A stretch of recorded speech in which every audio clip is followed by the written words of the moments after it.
Všetci to poznáme. Papierové bločky, ktoré sa len kopíjú. Pozrime sa, ako s tým skoncovať. Tie klasické papierové blocky sa vždy niekde stratia a časom úplne vyblednú. A to večné prepisovanie? Nielenže je zdlávé, ale je aj plné zbytočných chýb. Ale čo keby to išlo aj inak? Prichádza riešenie. Aurus pokladňa Mobile. Je to šikovná mobilná apka. Skenuje QR kódy z e-kasa bločkov a posiela ich rovno do systému. A celý proces fakt len 3 kroky. Naskenovať, vylepšiť a poslať. Poďme na to. Prvý krok, jednoducho foťákom namierite na e-kasa QR kód. To je všetko. Potom k nemu priložíte fotku alebo necháte umelú inteligenciu, aby vám sama vytvorila poznámky.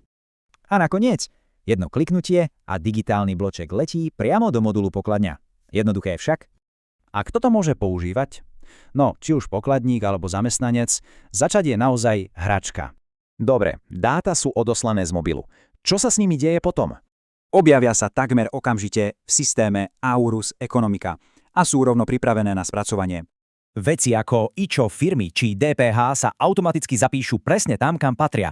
Výsledkom je fakt plynulý proces, koniec manuálnemu prepisovaniu a kopírovaniu. A hlavne konečne odpadá tá otravná práca s papierovými bločkami, ktoré aj tak časom vyblednú. Takže, bločky sú digitálne, bezpečne uložené a dokonale usporiadané. Skrátka, poriadok.